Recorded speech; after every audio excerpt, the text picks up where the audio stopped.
Bonafide here. This is in the building. This is the cryptonline.com HipHopHeads podcast. They go over there now. I'm over here now. You see the highlights for that Amanda Nunes fight last night? Oh, I did not. Oh my goodness. Oh, I've been out of the mix, daddy daughter weekend. So Amanda Nunes is the UFC bantamweight champion. She's whooped everyone's ass for years. And she was a huge favorite. Wait a minute, what title was she going for? Or is she just defending? Defending. And she's defending her championship for like the 12th time or something like that. Because she's amazing. She's amazing. And she got her ass whooped last night. Amanda Nunes? Yeah. Got stomped? Yeah, bad. She got whooped? She got her ass punched out and then got choked out. It was brutal. It was bad. Wow. Yeah. It's like seeing Santa get beat up. Yeah, it was fucked up. Oh no. Hang on, I gotta look this up immediately. Dude, it was brutal. Submission round 2, 326. You gotta see the brutality though that ensued with it. Oh, incredible. No. She caused some heat rocks, huh? Oh yeah. She got caught hands. Wow, who was she fighting? Juliana Pena. I'm not familiar with her. Apparently she was ready. She was ready. She was ready for the moment.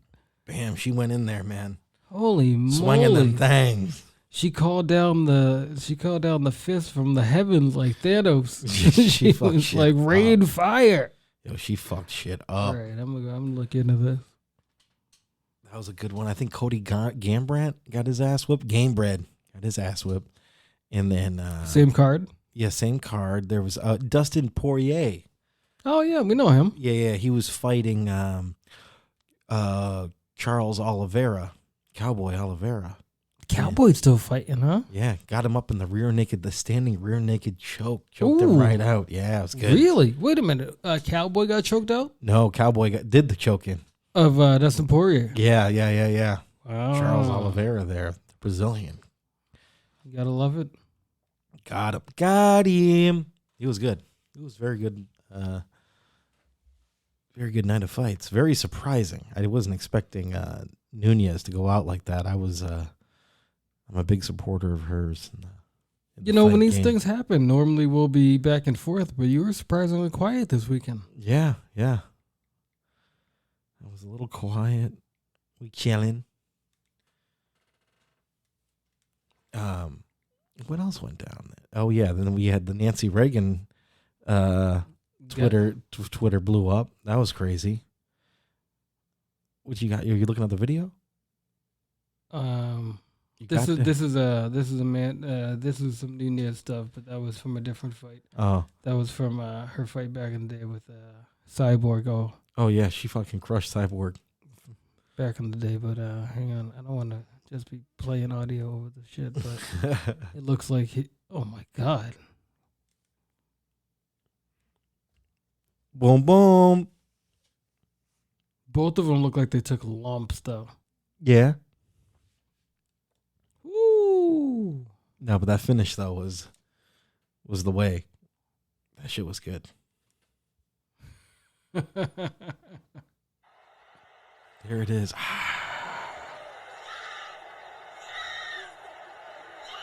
What the shit? Boop. Man, okay, so I'm going to go back and watch this later on after we're done with this. Oh, man, good fighting. Who else was on that card last night? Jeez, I forget. Like I said, Cody Gambrandt. Let me see if I can find it. Let's see if we can see who was on there. Nunes Pena. Boy, that was a tough fight for them. Can't believe that. Crazy. Round 2. Anywho, what else did you get into this weekend? Not much of anything. Just doing the Christmas shopping and shit, Oh, word? Oh, yeah. Christmas still happening in your house? Oh, yeah. This year? Better believe it. Mercy. Don't stop here. Don't stop. Won't stop. Oh, no. We put a shutdown on that. Yeah? Oh, yeah. You're like, no more gifts for you. Kid. Well, here's thing number one. Old lady had like Friendsgiving over here a few weeks back, and we came by. Me and the youngin, me and the seed came back later on after we were doing our own thing, and the girls are already on one, and one or two, one in particular kept talking about how oh yeah, it's so good that kids don't believe in Santa. Da, da, da. And I'm like sitting there with my kid. I'm just like, yo, there's a child here. Can you just take it easy? White wine, spritzer over there. Can you just chill the fuck out? You know what I mean? But they just kept going on about it. I was trying to be low key about it, and after a while, it's just like, all right, well, cat's out of the bag. I don't even know if my kid at that time still was believing. Yeah, I don't really think so, but still, it's like, let's not be do overt assholes. Yeah, right now. That's freaking weird, huh? And later on, I was like, I can't wait till your kids are older so I can fucking ruin the imagination of Christmas to them. Right, exactly. Fucking, I cannot wait. That's jerky, man. Ever since that happened, I was like, well, fuck it. She knows we broke. You're like, yeah, fuck everybody. Fuck everybody. She knows we broke. We do a Christmas. now I don't got to spend all this money to make some magic happen. Did you enjoy that dinner? Merry Christmas. You want an extra glass of soda? Yeah? Okay. Yeah, Merry Christmas. Happy Kwanzaa. Oh, man. I can't find nothing for this fight card. I don't know why they make these things difficult to find. That's the thing. It's like an exclusivity kind of thing. They don't want you to be able to watch it on other people's platforms, but it's like, but you want us to see it, right? Yeah, I just want to be able to read who's fighting, and it's like, that's not even like a simple task. Like, I should be able to Google that, and like a little image should pop up, But no. Oliveira and Poirier, Nunes, Pena. No, Masvidal didn't fight on that one. No, I think he got arrested with the January 6 people. Yeah. It's too bad. I liked him, too. I did, too. He was good. He was good until he went full Trump. I don't know what happened there. He really flew off the handle, huh? Yeah. Hey, whatever. That's his thing, you know what I mean? I don't know. Yeah, I don't want to fight him about it. Oh, fuck no. No, I'm good. I'm real good. You do you, buddy. It's a shame, though. I really did enjoy watching him fight. Yeah, me too. Oh, well. Now I enjoy watching him get his ass whooped because he did get it. Usman fucking slept that dude. I think it was the last two fights. Yeah, I think you're right. You're right. That was good. Usman went. Oofa. He was talking all that cash shit too. Yeah. He was talking all that trash. Bodied him. I love it. He bodied him. That was fucking tough. Speaking of people dying, this week's podcast, is what a transition! Yeah, that was amazing. Smooth. Boy, oh boy, did you learn that in journalism school? Yes, exactly. How do you know? That was amazing. We're talking rappers who died in 2021. Yeah, it's been a tough year for everybody. Not just rappers who died, but just folks. We're talking close to hip hop, or people of the culture that we've lost. We're going to talk a lot about the rappers, but we've lost a lot of other people, and we're going to not talk about a lot of them too. Yeah, exactly. Because we're really shallow, and we have close. We might be a little circles. Petty, what I mean? So we apologize, and for the rappers we don't talk about, it doesn't mean that you weren't valuable. Just maybe we didn't know about you. Yeah, maybe we didn't. Like one of the dudes we're going to talk about is Young Dolph. Yeah. I wasn't that aware of my man's material Rest in prior peace, Young to Dolph. him passing. But when he unfortunately got killed, I started listening to more and more, and I was like, oh, damn, this dude got some spit. He's got something. It's unfortunate. And he was fun. He rapped about real fun stuff, and it was funny to talk about. But as we were discussing earlier, it's like, a lot of these dudes are dying through gun violence. Yeah. And like how much of that should we support in the music that we're listening to and promoting when it's the same and very thing that gets them killed later on? Yeah. And Young Dolph was, to anyone who's not privy, was murdered at a cookie shop in, was it Memphis, Tennessee? I believe so, yeah. Yeah. He was from Memphis, if I'm not mistaken. Yeah, you're right. And he was just 36 years old, a little younger than us. From Memphis. Did his thing out in Chicago. Born in Chicago. But that's the thing. Like, he could have been gone. Like, he was already popping, and didn't have to still be in Memphis. But, like, word on the street was he would still come around, still support local businesses like this cookie shop that he would frequent. Yep. Try to spend some money and give them promotion. You know what I mean? Put them on his IG and be like, come in here and shop here. Spend your money here. He would still be around, still go back to his old high school and do appearances and whatnot. He would still be around in the hood, and he didn't have to. Yeah. And unfortunately, like, when you do stuff like that, is that what gets you killed? I don't know. Yeah, it's crazy. I don't know, but trying to give back is never considered a bad thing until you're back home, and that's where they catch you. Well, you were talking too. I think you messaged me the other day. Was it Slim 400? I think you were. Yeah, there was a guy. I'm not that familiar with him either, though. But right. Like, there was a big outpouring of support when he got killed, and I was like, "Damn, here we go again."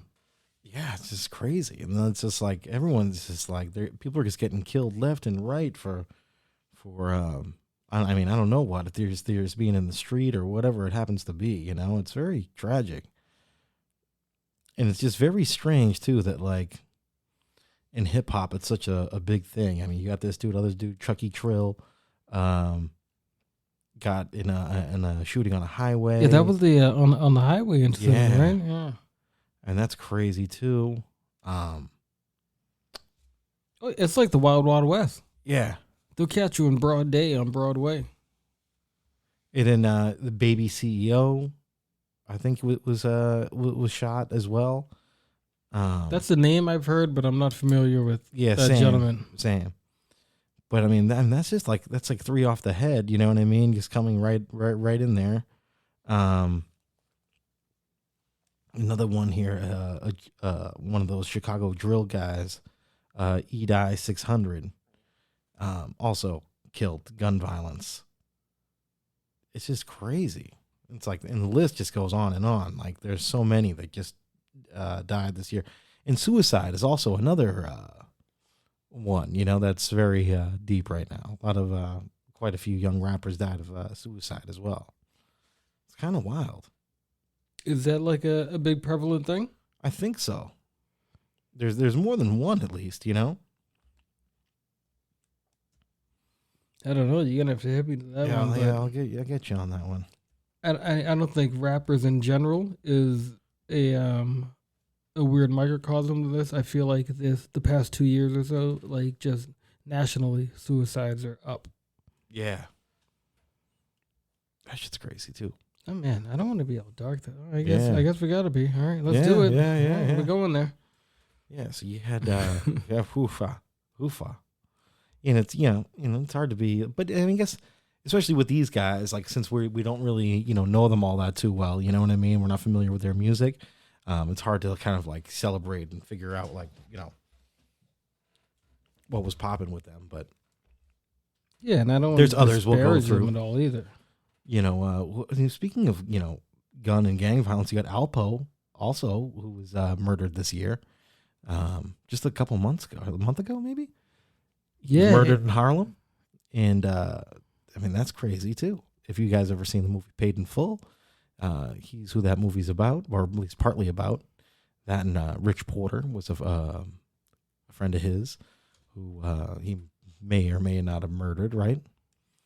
Yeah, and I heard a lot of mixed emotions when he passed. Yeah, a lot of people were like, "Fuck that guy." Yeah, essentially. And it was like, well, that's on you, OG, if that's how you want to feel about it. Yeah. But I try, now that I've gotten older, I try not to celebrate other people's unfortunate situations. Yeah.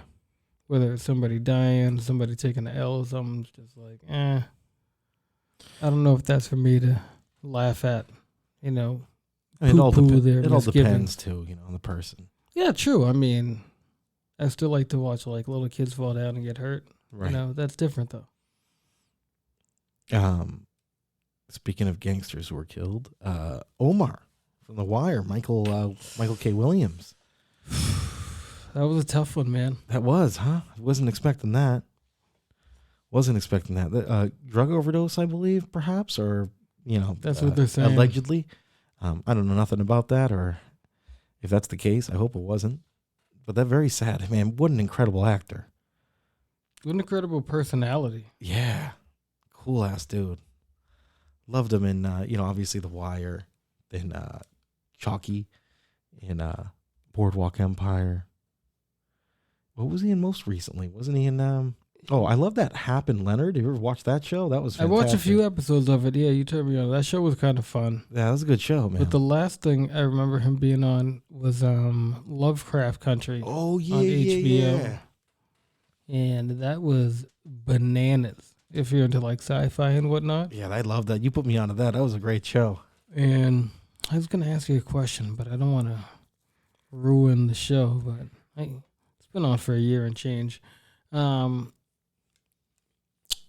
Maybe it's around Thanksgiving. Somebody asked me like, did he only play gay characters in his shows? And I was like, no. Yeah, Chalky wasn't gay. I was like, Chalky White wasn't gay. Yeah. He was just a gangster. But he did play several gay characters. And I was thinking about it, and I was like, yeah, but whatever. He was just a good actor. He really was. I don't think just because you are gay or potentially, I don't know. I don't even know if he was. Yeah, I know nothing about the dude. I know he was a b-boy back in the day. Yeah, and I knew he was a hell of a dancer just all around. Yeah. He was in videos. He used to do choreography, and I was like, oh, okay, this dude's just out here in the scene. I don't give a shit if he was gay or not. That dude was the meanest. The meanest. So convincing in that role, huh? And a lot of his roles, just his whole style is fucking amazing. He was in Bullet. He was in Bringing Out the Dead. Bullet, underrated flick right there. Yeah. He was Tupac's brother in that, wasn't he? I believe so. He was in Gone Baby Gone. He was short. Yep. Short Hulk role. He was in. Incredible. He was in Belly 2. Never see that movie, by the way. That movie is just horrible. Just trust us that he was in it. Yeah. He was in Miracle at St. Anna. Wait a minute. Wasn't he in the one with The Departed? Didn't he do a quick little plamp? Maybe he might have been there. I don't know. No, I don't think so. I think he was. Somebody went to go see him. Like he was in the academy with DiCaprio or something. You went to go meet him. Gone Baby Gone? Is that Gone Baby Gone? Yeah. Then who would he be talking to in Gone Baby Gone? I don't know. Maybe you're right. The Road he was in? Yikes. That's a tough one. Don't watch with the Joey kids. Exasperate right there. He was Trapped in the Closet, the next installment. 12 Years a Slave. He sure the fuck was. Yeah, 12 Years a Slave. He was in the RoboCop reboot. He was in I never saw that one.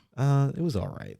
The Purge Anarchy he was in. Mm-hmm. Kill the Messenger, which actually a really good movie, which has who's Black Panther? Chadwick Boseman? Yeah. Kill the Messenger. That's a good one. He was in Inherent Vice. Wait a minute. Kill the Messenger. Yeah. No, that's not the other one that you told me about where he goes back to claim his sister's body. Yeah, I think that's the one. Yeah, right? Where he was just rolling around with like a chain. Yeah, he's fucking dudes up, just bro. goes through like a whole entire community. That might be the movie. Oh no, this is a different flick. This one's Kill the Messenger. It's got Jeremy Renner, your boy Hawkeye there. And Hawkeye keeps showing up. Ray huh? Liotta. I got the mixed emotions about Andy the Ray Garcia. Liotta. He does good stuff and he does fucking dog shit too. Inherent Vice. He was in the Ghostbusters. He was in the Assassin's Creed movie. Superfly. Mm-hmm. The Beastie Boys story. As Bob Dylan. Wait, what? I guess there's a Beastie Boys. Come again? The Beastie Boys story? Yeah, I don't know. And he's as Bob Dylan? As Bob Dylan. Okay. I have no clue. This guy's had an interesting career, to say the least, man. Well, he was an inspiration to me, I'll tell you that much. Awesome. I love that dude. He's awesome. I love that. What an actor, man. Omar is like one of the most iconic roles ever, right? That movie with Chadwick Boseman was called Message from the King. Message from the King. Yeah, sorry. What a movie that was, though. That was fun. That was a good fucking That was a random, like, oh, dang. A new Chadwick movie. Oh, damn. Did you see the one with him? Chadwick's doing it. There's another one, kind of an under the radar Chadwick Boseman movie called like Which one? 21 Bridges? 21 Bridges. That was a fun one too, man. Another good one. That was a fun movie. I don't think that was under the radar. I think it was like a big budget movie, just like didn't do well. It kind of got panned. Man, I thought it was fun though. Like you didn't really realize what was going on until like late. Yeah. I enjoyed it. I liked it a lot. I saw it on an airplane. I was going out to Cali. That was a good flick, man. That was a good one. I mean, it was no Message for the King, but I mean, it was good. I liked it. It was solid. I mean, I know Chadwick died late 2020, but we can give him some praise too. I mean, that Black Panther is gone. I mean, I was kind of late on a couple of his movies, like 42. I didn't watch till late, like it was already on DVD, and I was like, damn. Yeah, that was this good dude too. is good. The really James is. Brown movie he did, Get On Up. Yeah. Like, golly. And then he did a Thurgood Marshall movie, and I was like, yo, is this the new Denzel? Yeah. Is he like the new coming of Black Hollywood? You know, he did so many good things, but then he would have like the grimy role for like Message from the King, you know, to be like, oh shoot, this dude's gonna kill you with that. Speaking of other actors who passed away, Yeah, who do you got? you got Clarence Williams III. Oh, Tales from the Hood, right oh man. there. Among many others. The guy was just creepy. Oh, all you around are creepy. knee deep in the shit. you are. Man, he's a legend. So good. Like, And I do believe it was Sim's funeral home that they went to at the beginning of it, and I appreciated that.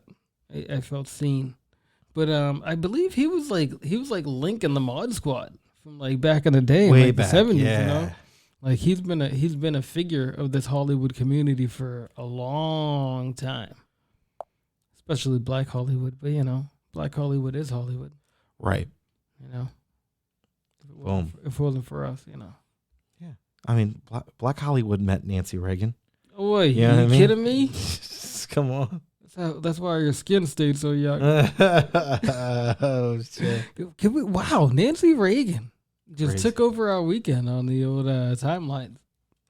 One thing bless that Clarence Williams was in Half Baked, right? He was Of course, Samson. Samson. I want to talk to Samson. Samson. Abracadabra. Ah, yes. Cuban beat. So good. That was Clarence Williams III. I've been saying that for 25 years.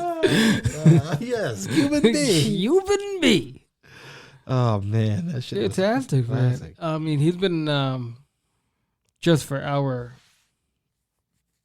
era. You know, he was in Hoodlum? Blue Hill Ave. Sugar Hill. Hoodlum. Yeah, Hoodlum. He was Whispers. Yeah. I'm gonna get you, sucker. Who was he in I'm Gonna Get You, Sucker? I don't remember that role. Kalinga. And then he was in Deep Cover. yeah. Oh, underrated movie, that one. Life. He was in Life. I don't remember who he was in Life, to be quite honest. I don't with recall you. him. I don't recall. Oh no, you know who he was? Wasn't he the guy that was like? He was like the guy who was like he was like the dude's right hand, like chasing him down, kind of like the dude with the glasses. Not the guy with the gun. Not the guy with Talking the gun. about the gunline boss. Yeah. No, that guy was much younger.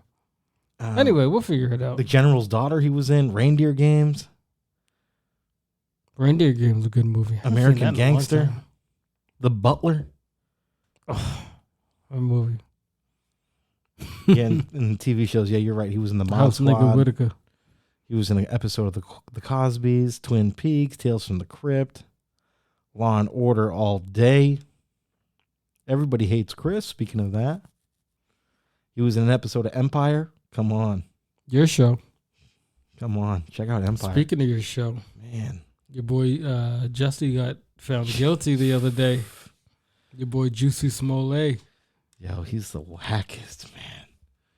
I was so conflicted about this. So Jussie Smolet a couple years ago staged an attack on himself, and they beat him up and put a noose around him and threw bleach on him. And he said that they said this is MAGA country, nigger, or something like that. And so bad. While he was going out to get a Subway sandwich at like 2:30 in the morning. Just, I don't know. That's another weird thing. Kind of weird. But yeah, he got found guilty of making up the whole thing on 5 out of 6 charges. He got found guilty, and he is maybe doing, they say, up to 3 years. And he still tried to deny it too, right? Oh, he denied it on the stand and everything. He tried to flip it and say that he had like a relationship with one of the dudes, and he was paying the money for like sexual encounters, and tried to flip it completely. Yeah. He's like, incriminating himself on some other shit to get off. Well, he's shit. openly gay anyway. Yeah, I know, but he can't be paying people for fucking.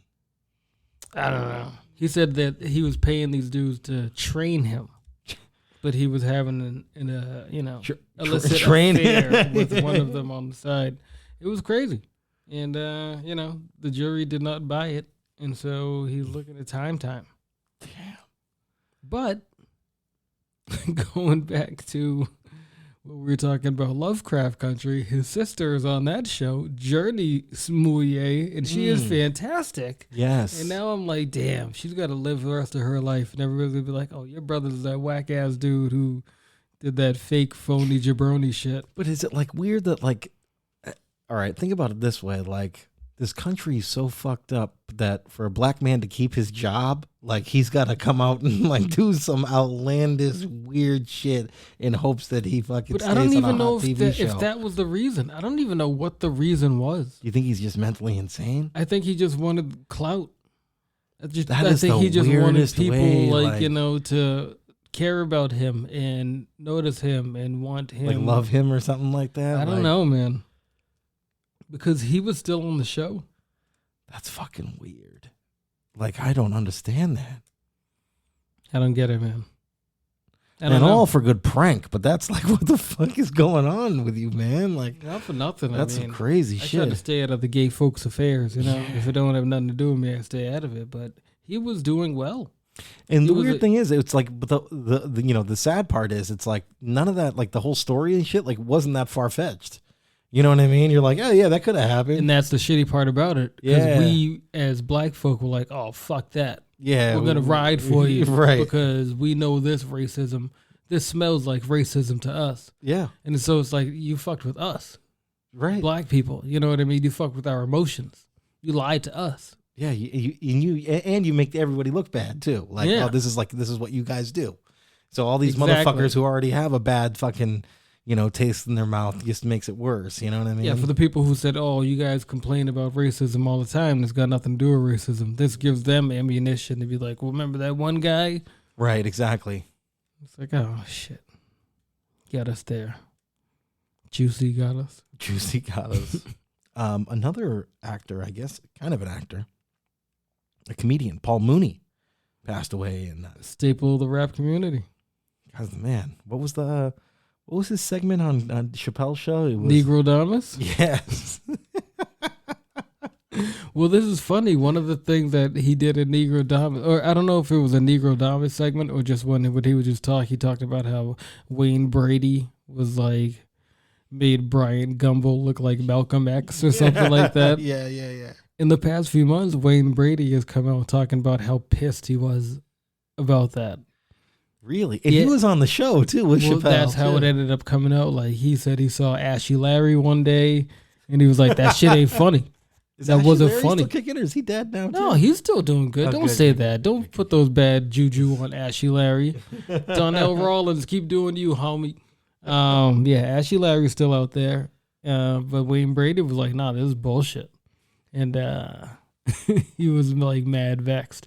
And eventually, like, their people got in touch with his people, and it's just like, Chappelle's like, well, I'm sorry, but would you be willing to do something on the show? And like, he was a part of the writing of that sketch, which is now that sketch. Legendary, yeah. That Is sketch. Wayne Brady going to have to choke a bitch? like, he said he was actually pretty hands-on with the writing of it. So it actually it worked out good, but he said he was like vexed when it first happened. People try to clown on Wayne Brady, but he's very funny. Like, he's a very funny dude. Like, just to be improv savvy like that alone is super rare.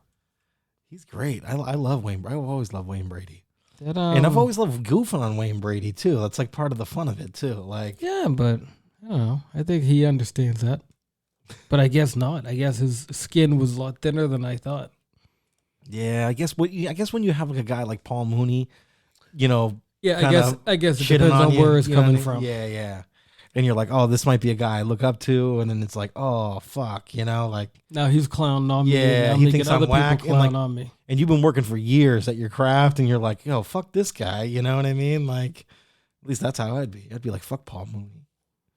But you know what? Rest in peace, Paul Mooney. Rest in peace, Paul Mooney.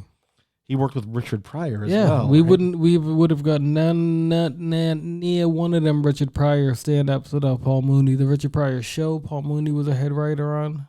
I mean, come on, man. Amazing. And he knew that Bill Cosby was Fugazi. He knew it. I bet you he got throat from Nancy Reagan, right? Oh, please. Probably on speed. I don't know, man. He was like, you know.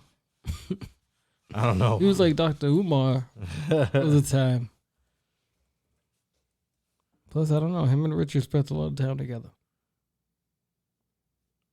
Yeah. Oh, man. So many people dead to 2021. We haven't even scratched the surface. We haven't even talked about like any rappers except for Young Dolph and those other young guys there. Youngs and Lils. A lot of Lils, too. A lot of Lils. Did I say Mums? We didn't mention Mums yet either. Yeah, Mums too. But if we would have talked, you know, he did a lot on the acting realm, like that. The TV show Oz, I think, is where I first learned about him. Yeah, same. Even before I knew he was like an actual poet for real. But his name happened to be Poet on Oz. Mums the Schema. What was his full name? Greg? I'm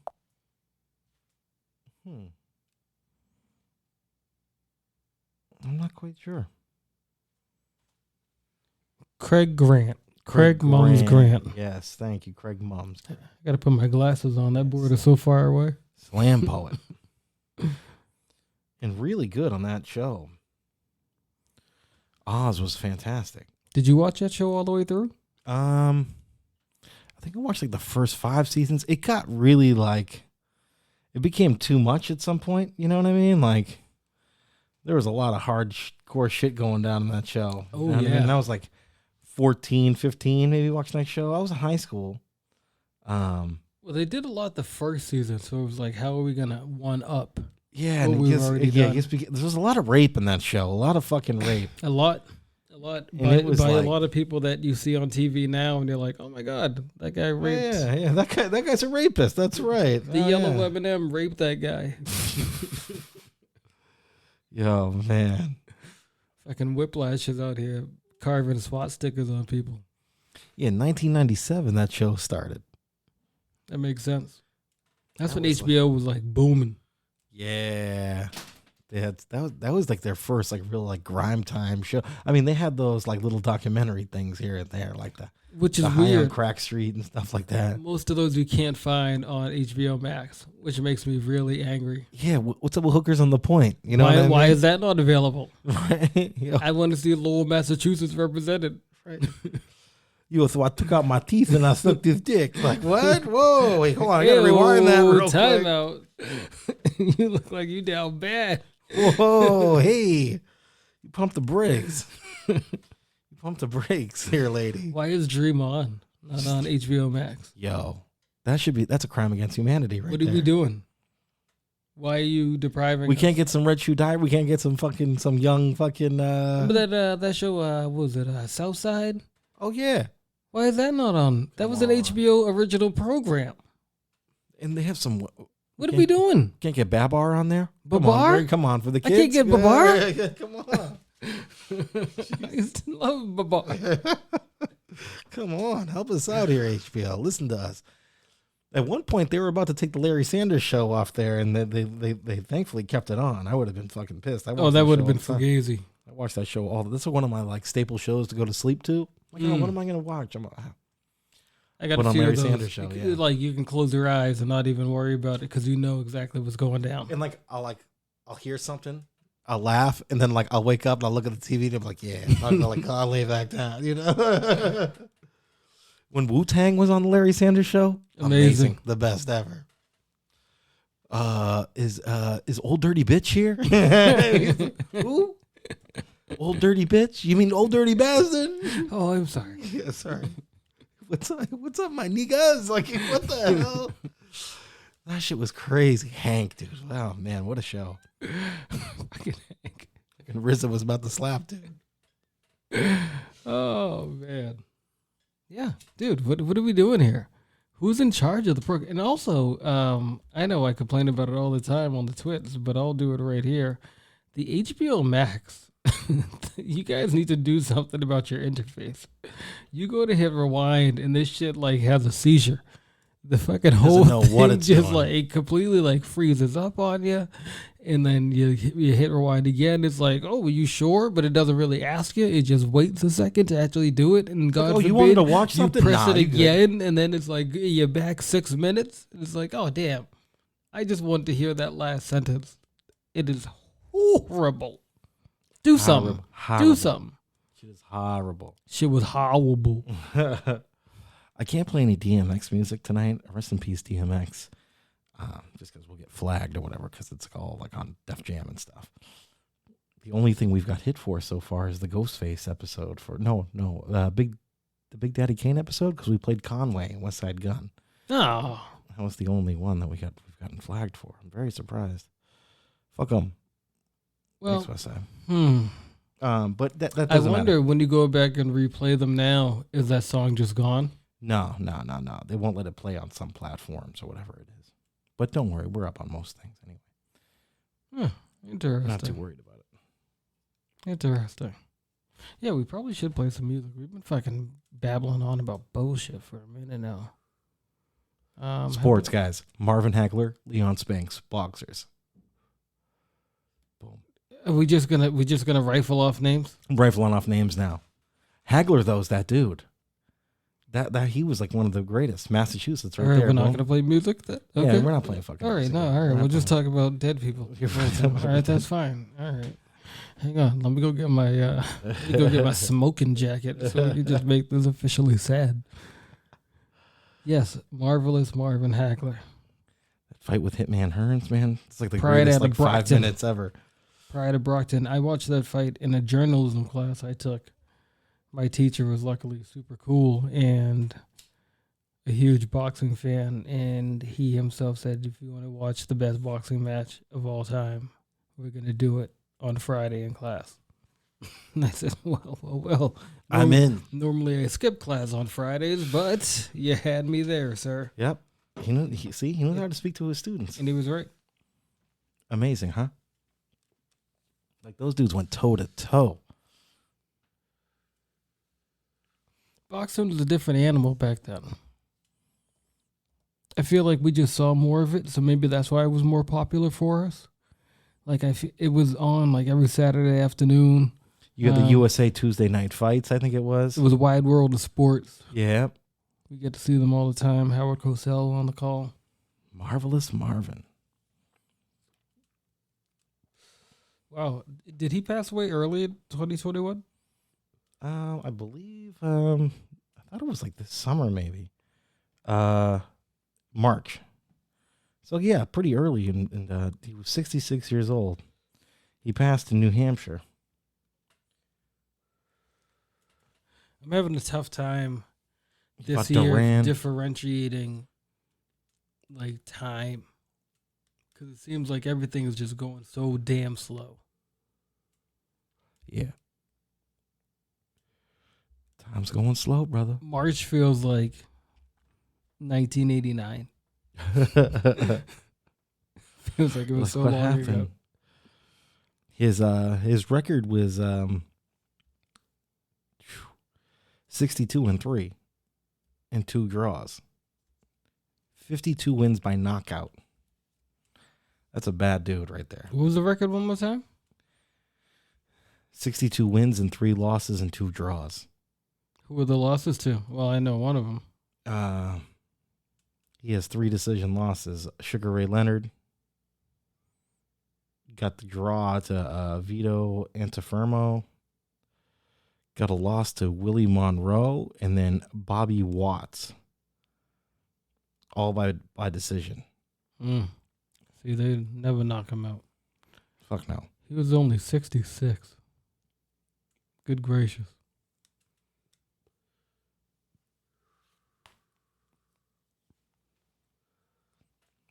He was a man.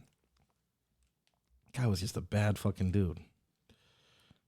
I remember in that era, it was like him, of course, Sugar Ray, Tommy Hitman Hearns.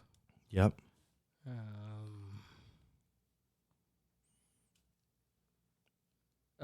James Toney. Yep. James Toney. James Lights Out Toney. Boxing was just so much more fun. I don't know. Maybe it was just because it was more available. Yeah. Then you had Leon Spinks pass away. Another one. Another hard hitter. Yep.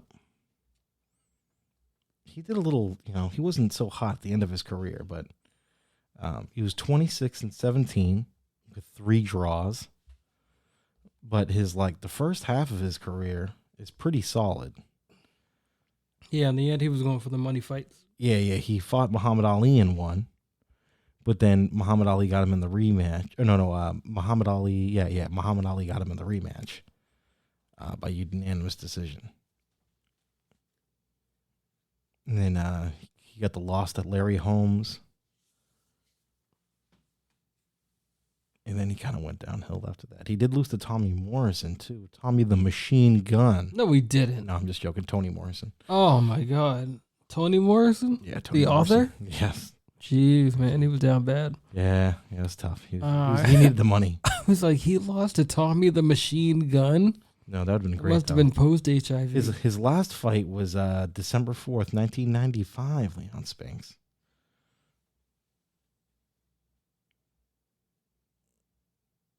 But he took 1, 2, 3. Then he had as a win here 4 draw, 5, 6, 7, 8, 9, 10. He's 1-11. So somebody clearly did not get in his ear and just let's just wrap this thing up. Yeah, or let's work a little harder on the game here. He kind of went downhill after that loss to Larry Holmes. Clearly, it wasn't working well for him. And somebody should have said, all right, no, we don't need to do this anymore. Throw the damn towel. You forgot another actor. Who that? Yaphet Kotto. Yaphet Kotto. Mm-hmm. I'm not familiar. He was an actor. You'd know him from a lot of TV shows. He was big on Homicide. Oh, okay. Yeah. Homicide, Life on the Streets. That's a good show. Oh, man. And I think he was even on, they did a little stint on Law and Order for him for a little while. The original one, the OG one. Mm-hmm. But, yeah, he's definitely a face you would recognize if you saw him, you know what I mean? But really good actor, too. We're losing a lot of them. Every day. God, man. You're really bringing me down. This Really really missed a my bummer homies. of an episode. It really is. Whose idea was this? Yours, you Was dick. it? I think No, so. it was yours, actually. I You're don't think it we should was. talk about the rappers who passed 2021. I was like, that's a great idea. I mean, Boy. maybe, but not a 2-hour eulogy with no music or nothing. It's just I feel like we're in the wait. When we start talking about the rappers, we're in the we'll play some waiting music. room, right now, going to see a body. This is Want to see dead body? we're the people who are snickering that shouldn't be. Oh, man. Why did they go? Why did that? Tell Virgil, write brick on my brick. Rest in peace, Virgil. I would play that at Virgil's wake. I feel like that'd be respectful. Tell Virgil, write brick on my brick. Write brick on my brick. That's just hot. I've been listening to a lot of Griselda lately, getting ready for next week. All right. Oh, dude. Let's worry about this first. I'm gonna be honest. Hold on. Let's sidebar here real quick. Okay. I've listened to about Joey breath. I've listened to about 30 albums this week in prep for getting ready for this end of the year shit. Man, what a banger of a year. There's been a lot to sift through. It's a lot of good stuff. Here's what I noticed.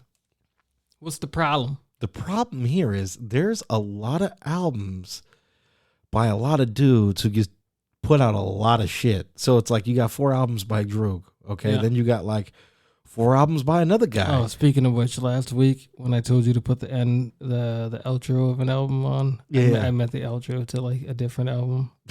Re-listening to it, I was like, oh, that's not what I was talking about at all. Sounded good though. Yeah, but it was fine. But I was like, damn it, the other one. There's no rapping on it or anything. I meant the other. But there's so much shit, right? So it goes back to that. Okay, so Droog has 4. You know what I mean? Westside had a couple. At least. Conway had at least 2. Yep, there's a couple other people that I want to mention, but I don't want to give away anything that might be on my list. You know what I mean? You're going secret squirrel on us, yes. huh? Yeah. Okay. Because well, fine. I don't want to share mine with you either. I won't mention who I was listening to. Well, I can maybe drop off a couple names. I had so like Rome Street. Okay. He had multiple joints. At least 4. At least. And then there was a lot of collab albums this year. Okay, like you had 2 rappers doing their thing, like just killing it together.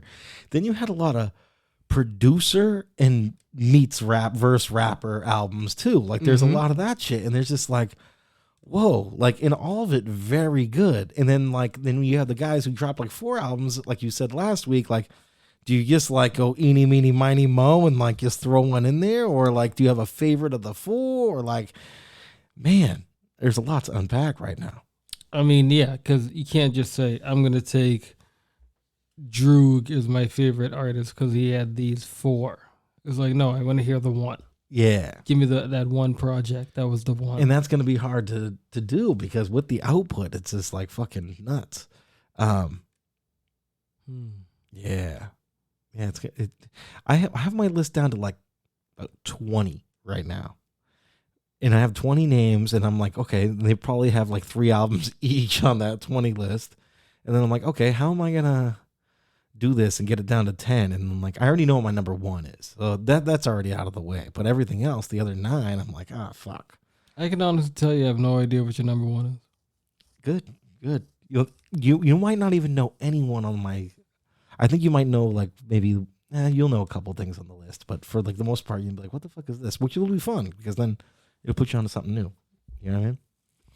My number 1 artist in my Spotify rap was not even a rapper. What was it? That was different. Punjabis? Would you say, you say the Punjabi MC? Your boy Jay-Z don't stop. The Punjabi MC. Whatever happened to that, huh? It went away like the fad that it was. Yeah, it did. God damn. All right. Let me see if I can find some music here, and then we'll play some uplifting music. Music. We have quite the plethora of artists to choose from that have passed away. Yeah, we do. So I'm sure you'll find something. You said no Dark Man X, huh? No, it's probably because you badmouthed the documentary. Well, that and remember I a classic episode of the show where I said I could beat up DMX and that I would whip his crackhead ass. I think it was definitely you did. Wow. Okay, so we're just gonna put it back out there. That was wrong of me. I'm gonna go. In retrospect, that wasn't a good look. I tried to tell you at the moment. That was a bad look. I tried to tell you, and now look at you. All remorseful on today. Dia de los Muertos. Now look at you. Now look at you. Kung Fu threw us a couple of joints to play. Oh, did he email us some joints? Yeah, he did. Oh shucks, I was busy doing the things. All right, here we go. Let's see if this works. Who knows? Who really knows R.I.P. R.I.P. Yo, hook my mic up, please. Make the bass come out so clear. Please. I'm asking you, KB. Ready? Yeah, ready?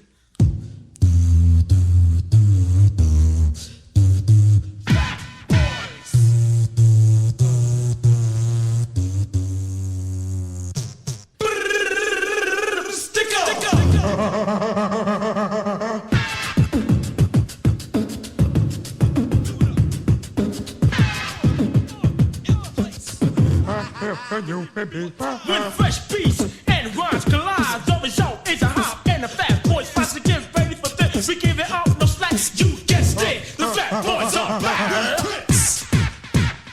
And cool. If a human beatbox one time in your mind.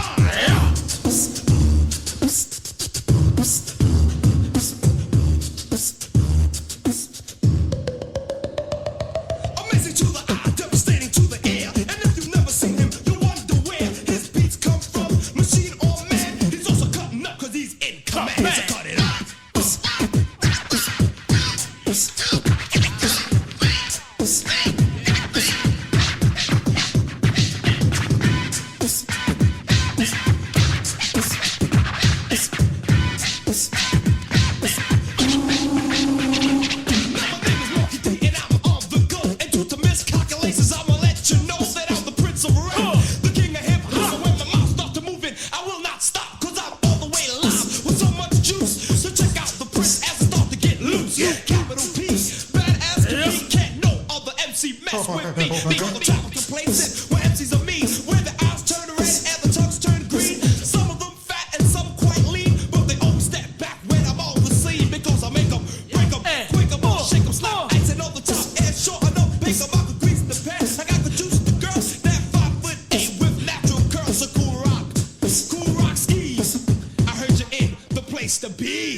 I like to introduce myself. My name is Bismarck. My MC name is Sham and Shantae and TJ Swan. My DJ is Marley Mob. We're down with Mr. Magic. My man just Fly Top. We came to rock for Brooklyn and Queens and Manhattan and the Bronx and Staten Island. I can't forget New Jersey and Long Island and all over the world. We came to rock for everybody like this. Get up, get on up, get up, get on up, get up, get on up. What goes up must come down. You are amazed by how I do the sound. I'm the human longest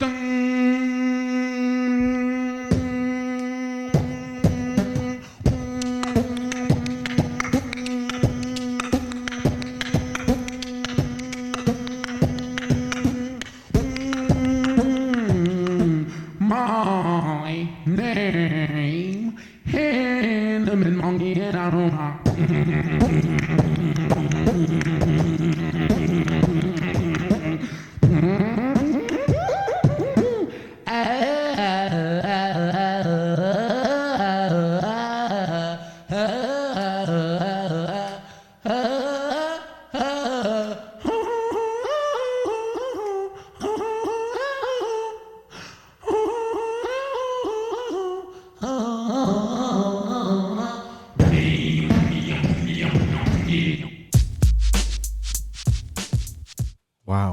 That guy's amazing, wasn't he? Biz, huh?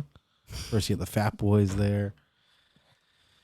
You got Prince Marky D from the Fat Boys, God bless the dead. which was damn, dude, I loved the Fat Boys as a kid. I think that was like one of my like first like rap groups that I started listening to, just because they were on the radio in California, and I fucking love, and they were just fat and they were cool, funny dudes. The Fat Boys had their own movie. Yeah, The Disorderlies. That was my favorite movie when I was like 8 or 9. At the time, Yeah, that was my shit. that was my favorite movie. And they also played the hell out of it on HBO or whatever. Yeah, you know, yeah. Cinemax, whatever was on. They played the hell out of it. Yeah, that was definitely for like an HBO Like staple. a 3-year span. It was on every other day. Oh, I loved it. I got the vinyl of The Disorderlies. Do you really? Yeah. I can't I really picked it up in- remember the soundtrack off the top of my head except for Disorderlies. And the Fat Boys are back. Yeah. Yeah, that's the shit right there. Yeah, dude, I loved him. Prince Marky D, man. And was it Buffy? He passed away back when we were kids. Like, he Yeah. must have been like in 6th grade or 7th grade. I thought it was like early 2000s, but maybe you're right. Maybe it was a lot earlier than that. Oh, really? Yeah, I'm pretty sure, man. I think it was when I was like, I think I was in 6th grade. I'm looking that up. Darren Robinson. Oh, boy. 95. December 6th, 1995. Yeah. Yeah, so That was I in was 6th grade. Yeah, I was a young lad. They say he fell off the couch and couldn't get up. Why are we bringing him into this? I don't know. I'm just saying. This is Saying, what we're though. here for. Yeah, Okay? Prince Marky D, rest in peace. We're not here for Trying to lighten the mood a We're little not here bit. for you your know? slander, okay? I'm not here for the chuckles. Yeah, but the Fat Boys were the shit, dude. I worshiped them. I have one of their albums on vinyl with the pizza box, and the vinyl is like a pizza pie. It explains a lot now, actually. Yeah, 'cause I'm a About fat guy. thinking about how your life has turned out. I'm disorderly. that actually makes a lot of sense. Hey. In Yeah, dude, I love them. when they were playing cards and they were playing for all the pills, Oh yeah. I never did pills. Thank God. that's right up your alley. Jesus. Good grief. I would not do that. Boy, oh boy, what kind of malpractice claim could the citizens of that hospital have had? Right? Jeez. They should have called fucking like Jim Sokolov or whatever it is. And Feinstein and Forlizing. Oh, The man. nurses were in on it too, though. They were chilling. There's a whole thing going on there. What a great flick. I'm not sure if it's great or not, to be honest with you. It's probably terrible, but I haven't watched it in like 20 years. I'll give it a gander. I'll let you know. It should be on HBO. They should just put that on General Principle just because, like, they helped build it. You know what I'm saying? For real, like the HBO is like the foundation was laid by the Fat Boys and Disorderly Right. for that company where it is now structurally sound. The Fat Boys a dream on. Right, exactly. In Red Shoe Diary. Russian Diaries and Hookers at the Point. Oh, that's High funny. on Crack Street. Yeah, High on Crack Street. They were there at the beginning. They were the foot soldiers. Yeah, man. Fat Boys. Then he had Biz, right? That was a sad one. Biz was internationally loved, I feel. Yeah. The Clown Prince of Hip Hop.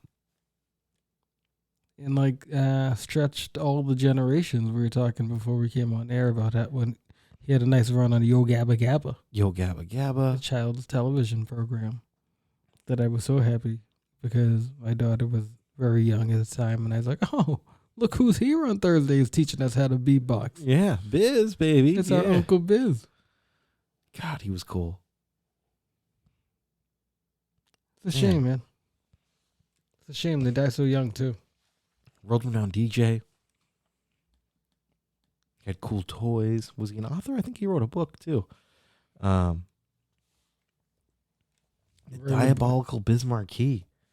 How old was Biz when he passed away? 50s? Early 50s? I think early 60s. Hang on, let me double check. I don't want to slander the poor man. Died July 16th. Oh, damn. 57. My birthday, yeah. 57 years old. 60s. Always decked out with the rope chains. Dookie chains, too. Always. Come on. I was looking at pictures of young Biz back in the day. I'm like, dude, this guy must have been the biggest class clown in high school, but also the dude you didn't want to fuck with. Yeah, no. Because he looked like he was big back in those days. Yeah. So he'd be like the jokester, the class clown, but it's like you got to laugh or else, Biz might lay the hand on you. His debut album was Going Off in 1988. And that was what we heard earlier, a little bit of Make Music With Your Mouth, Biz. And then you also had Nobody Beats the Biz on there, Vapors, Your Favorite Pickin' Boogers. Top to bottom, that is a solid album. Really solid. I think Daddy Kane's on like 2 tracks. Rob Bass, he's also in the Rob Bass video for It Takes Two. It Takes Two to Make a Thing Go Right. I don't remember him there.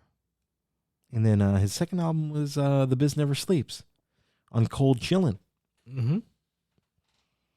You got some Paul C on there, helping out with Just a Friend. I think that's Biz's most iconic song, huh? Yeah, unfortunately. It's not my favorite, but, Good story song, no? Yeah, I respect it. You got when I... Come on, tell me you don't sing that. With that. If that comes on, you fucking... I try not to, huh? but then it's like, damn. Oh, baby, you know what I mean? You have to it's to break funny. it out of it. It's funny you say that, too, because like earlier you were playing some Biz, and you had... it was him doing like a cover of Benny and the Jets.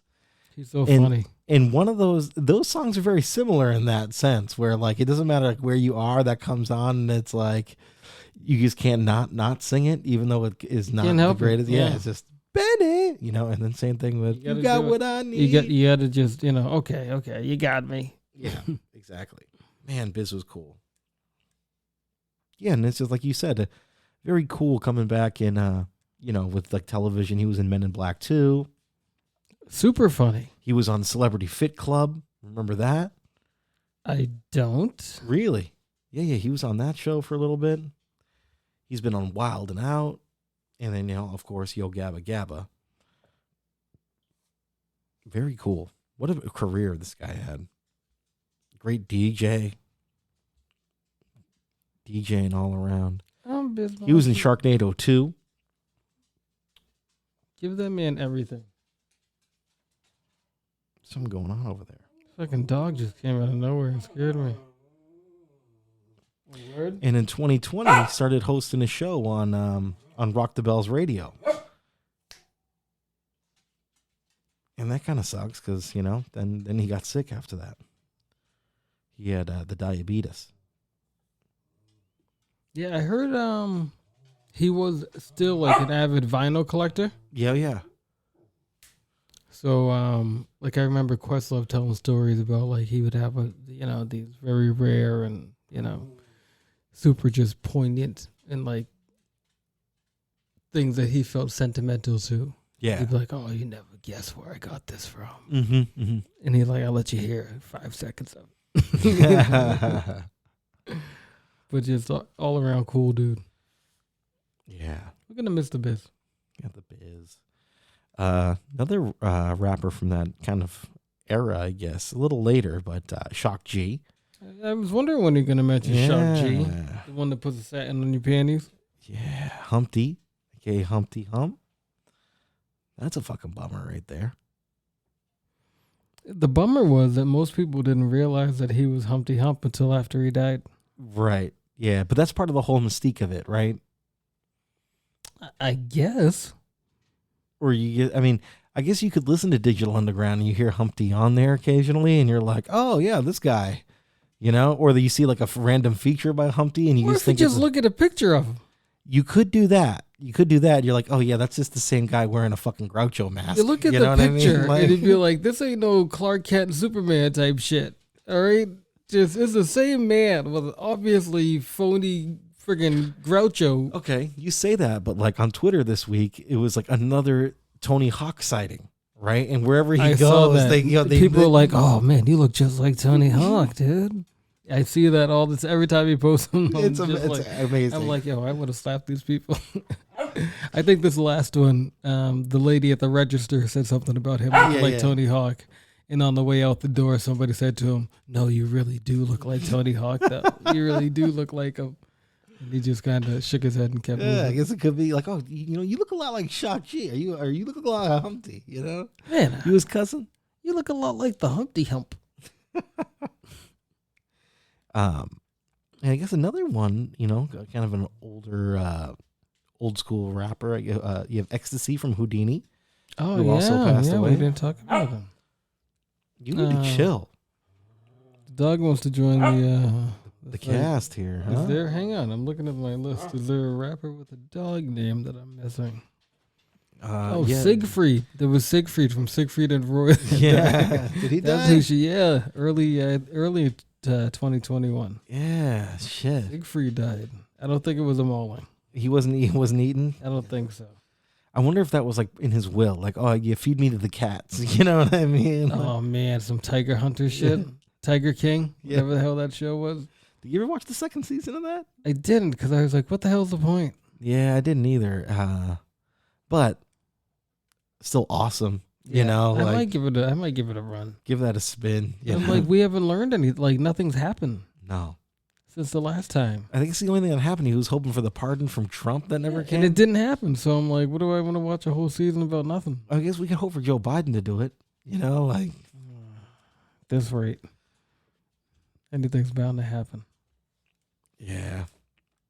I don't know. But I don't know. We got plenty of other things. I was actually, I was pretty shocked about the Shock G death. I wasn't, with any death, you're pretty shocked. But like, boy, it really caught me off guard. I was really fucking bummed out about that. I really love Digital Underground. Real pioneers. Without speaking at a turn, because I don't remember correctly, but do you remember how he passed? Like, what was the cause of the death? I don't, because that guy, he seems to be in really good shape, Shock G. Yeah, I wasn't He sure. looked extremely young. He looked freaking healthy. He had the illest hairdo ever. All right. He had like the Polly Walnuts going at the end there. He did. And he had his beard was stupid long too. I mean, just a character, man. He had like the Tech 9 looking beard. Yeah. I really, really loved his shit. Found dead in Tampa, Florida hotel room. No evidence of foul play was involved. He died from an accidental drug overdose. Well, Jesus Christ, that sucks ass. I didn't think he was a drug guy.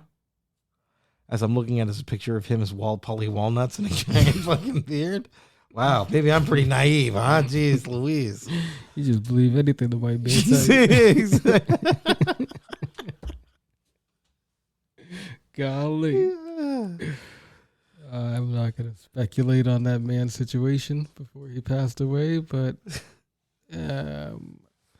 A hotel room in Florida? That says that he was at an altercation in this hotel room in Tampa. Oh no, Tampa is never to be good in Tampa. Nothing ever good comes out of Tampa. That's dude, man. Sorry, Tampa listeners. Sorry, dude, man, if you're listening. Oy vey. So he was in an altercation, they're saying?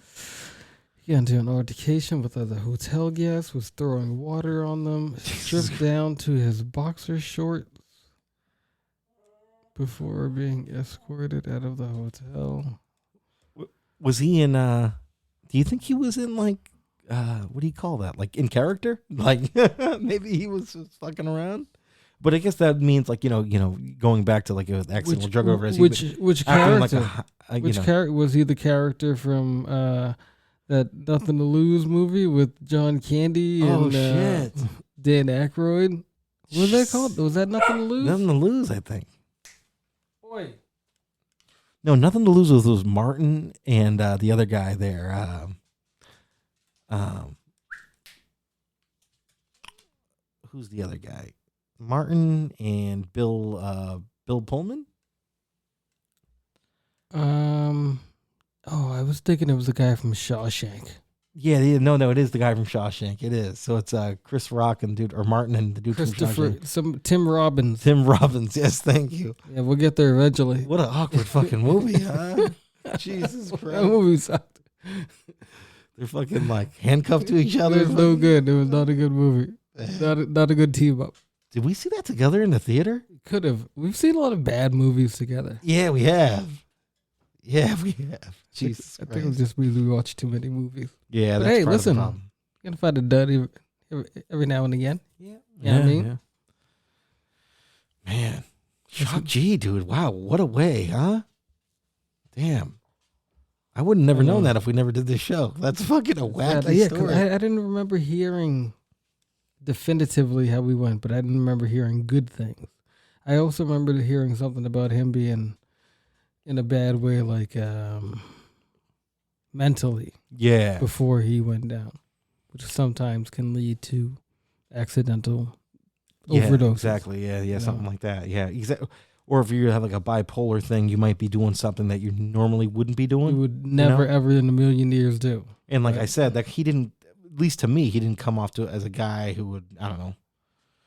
He's not like, I think a lot of rappers put themselves into their music. He's not like a guy like talking about drugs and like, doing all that kind of stuff, No, but I mean, I don't look down on people who do, but at the same time, that wasn't his MO. What a genius musician, though. Very, damn. You're a genius musician. Thank you. I appreciate that. I appreciate that.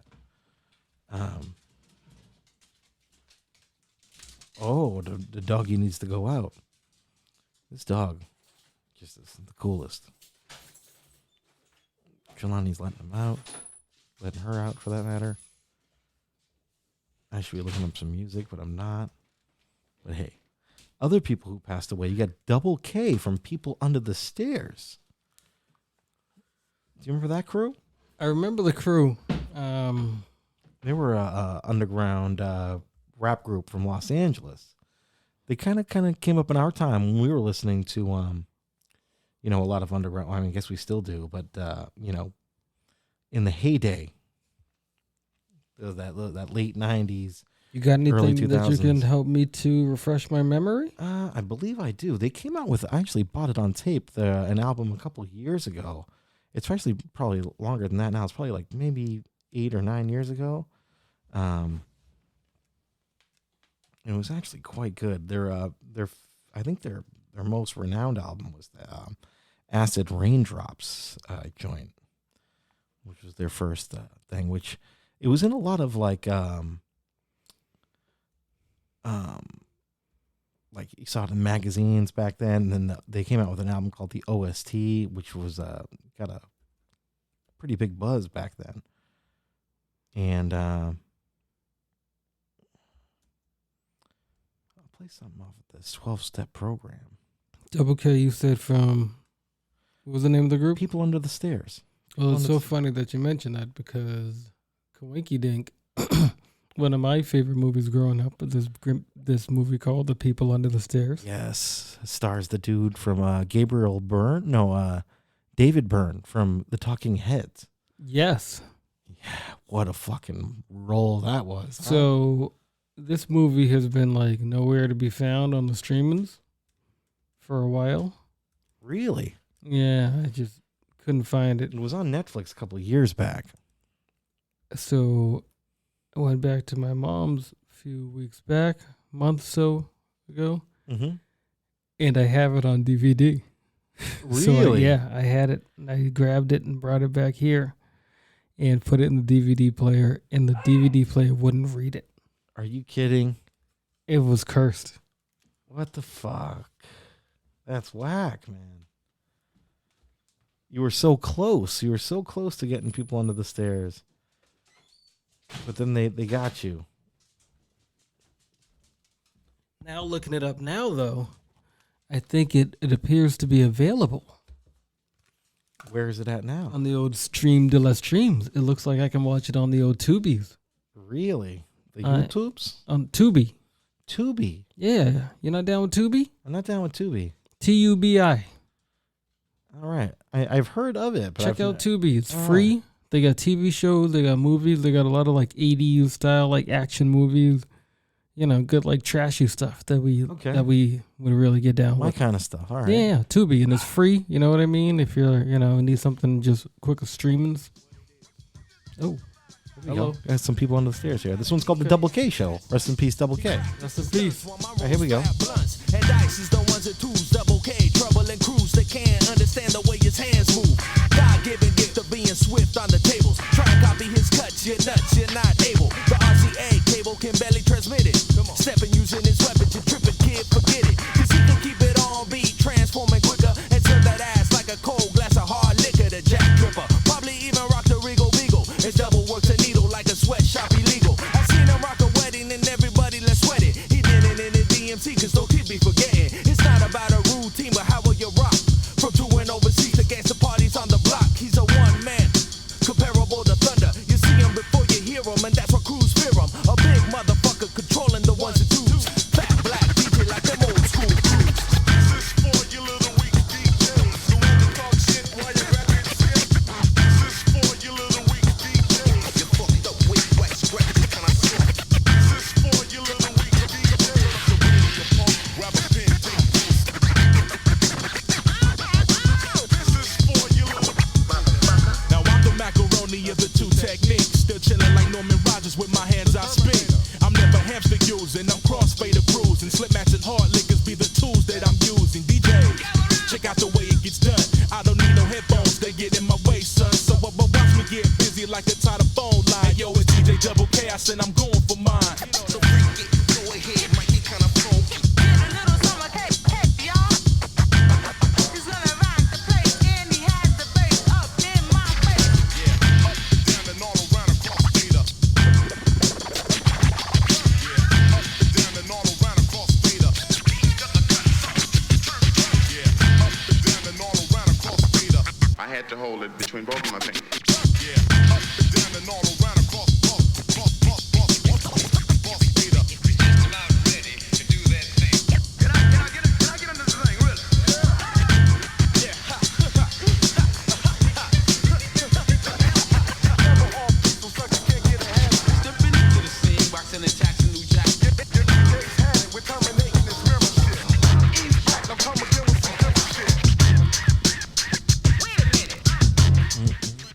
That shit's tight right there. Love it. Who does the beats on those? I think they do. It's off the OST, it's called. Came out in 2003. That's the one I know of. I had that back in the day. So it's probably still in the collection somewhere.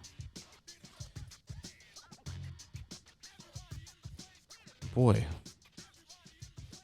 Yeah, that was a good group. I have their, Who else is in the group? the other guy's name was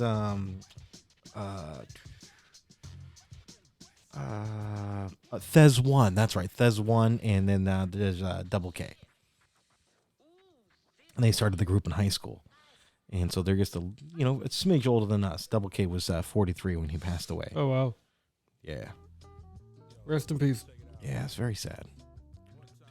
Out of Cali, you said? Yeah, out of Cali. Check them out. They're really good. The 12-Step Program was a really good album. That was like their last big release there. They had a long hiatus. Not a long hiatus, but decent one. Kind of like how we had, Wow. Way to make everything about us. Yeah, you like that? The way- TheCryptOnline.com. The way it should. At Vega the Chosen here. If you want to scream at people, you can find the supervisor _ HLB on Twitter, and you can yell at him. Be like, well, why aren't you here? Said you were going to be here. Then you got Zumbi from Zion I. Do you remember that crew? Kinda, yeah. Yeah, they were kind of an underground group, kind of the same time as people under the stairs, I think. Mm-hmm. I remember them from like the early 2000s.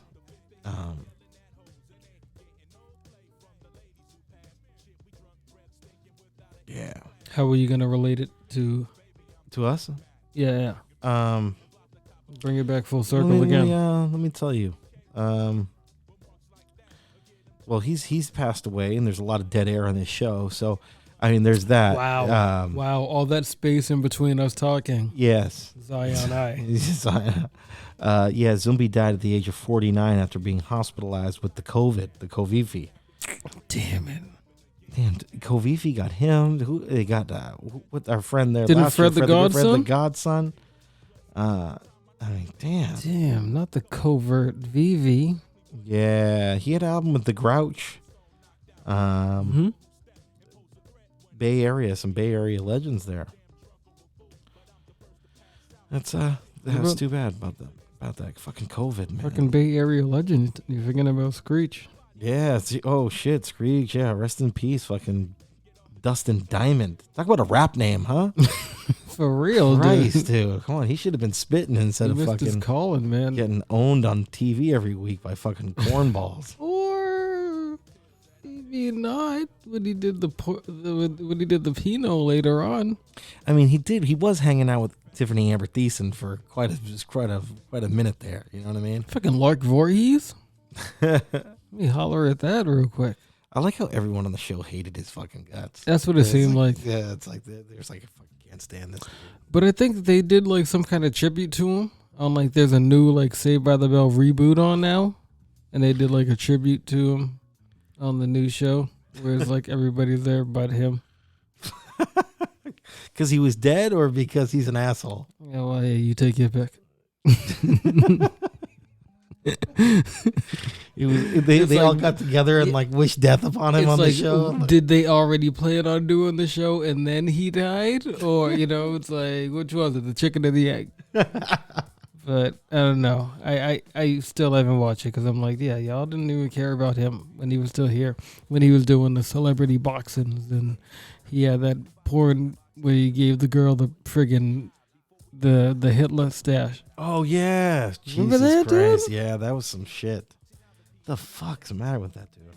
A lot. Well, now nothing. Jesus Christ, what a picture for him. Speaking of pictures, you got Chi Modu, who passed away, which was the legendary hip hop photographer there, who got all the good. He got the Biggie in front of the Twin Towers, I believe. He did the, a couple Snoop Dogg pics back in the day. Got everybody. Amazing photographer. If you're listening, check him out. Like some amazing work. He was on the gram. Obviously he still is, but obviously he's not around. So why don't you spell the name for people? CHIMODU. And he's got some of the most amazing photographs ever seen, taken by that he's done. Old Dirty Bastard, like I said, Biggie in front of the Twin Towers. You got that one with Tupac with the abs, just a lot of good shit there. Tupac with the abs. Yeah, you'll know the picture once you see it. Oh, that sounds provocative. It's very provocative. That's what Chimo does. Exactly. Did. He had that one. Remember Snoop Dogg with the white cap and like the blue jacket, the jean jacket. He did that one. Legendary stuff. Yeah, absolutely. Got some ill pictures of Method Man. Some rap stuff.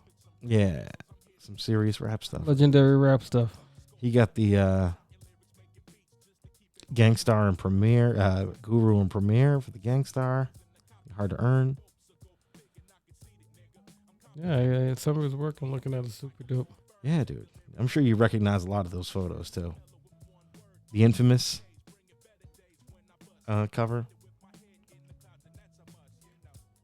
Yeah, I mean, we're losing a lot of not just hip-hoppers, but just people of the culture in general.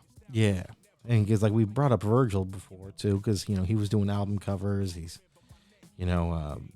streetwear, I guess, or high fashion, maybe, I don't know. Completely high fashion. He was the first black man ever to do. I think it was Burberry. Like, really? Do their whole lineup, like a fashion show. Shout out to he MJF. Was fucking young young. I think he was like 41, 42. Yeah. You know, and like he was running shit, boss shit, and just like, you know what? Let me just stop and do my own thing.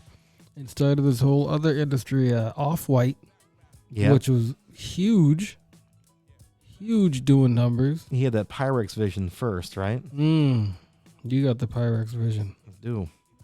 Another one that we shouldn't leave without talking about was Gregory Tate, who was a writer. Oh, yeah. Hip-hop writer in general that passed Good away. call on that one, man.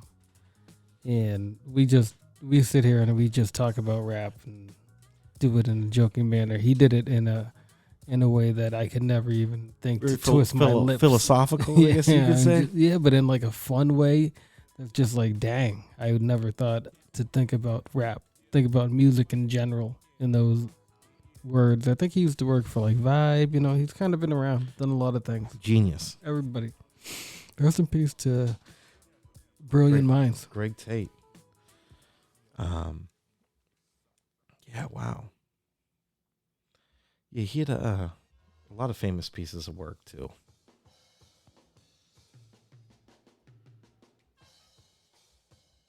Greg Tate. What was his most famous one? You got something? I remember one he did. He did a write up for D'Angelo after Voodoo dropped. I think that was in Vibe. That was like super awesome. Mm-hmm. That I still look back on every now and again. Like, oh yeah, he was right. Oh yeah, he was right all the way back then. But he does like little pieces here and there in like different publications. He would just kind of pop up here and there, and I just see the name at the end, and be like, oh, okay, that makes sense. Why that was so good.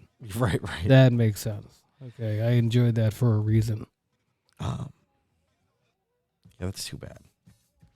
Yeah, some crazy artists. I mean, another big one, Black Rob. El Banco Popular. We were just listening to him before the show started. Black Rob is one of my favorites, man. Amazing. Our producer friend of the show, Billy Slang, was good friends with Black Rob. Is that so? Yeah, that's so. Yeah, very big bummer. I loved his music. He had the albums on Bad Boy, obviously. You had a Life Story. Life Story is amazing. Then you had the Black Rob Report, mm-hmm. which also a great album.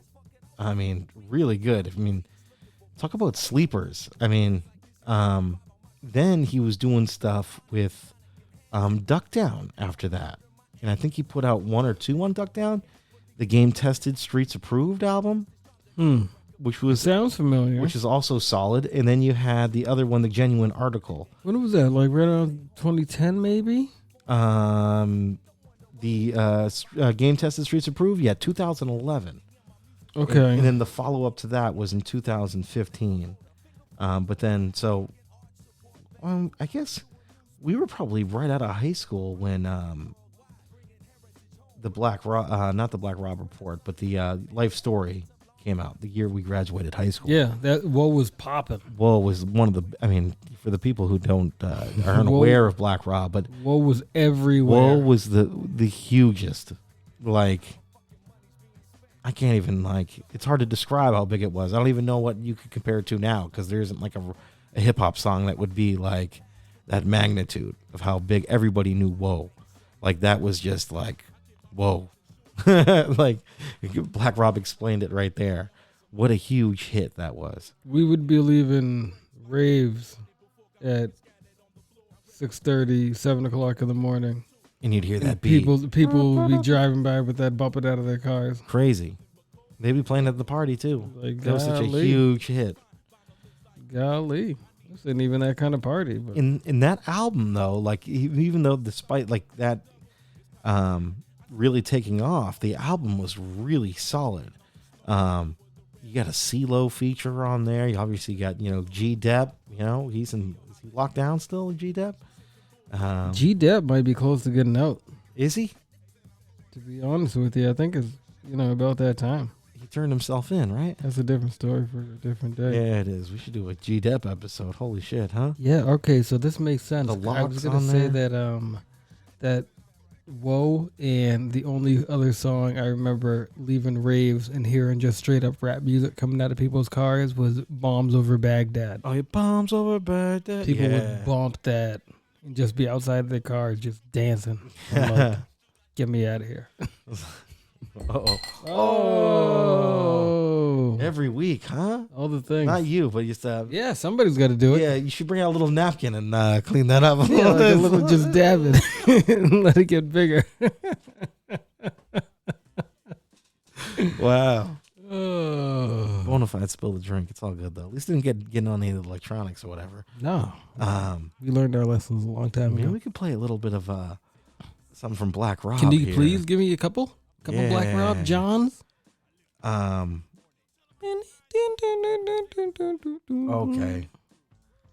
No, maybe not that one. We play that one all the time. I got something for you. Do something fun.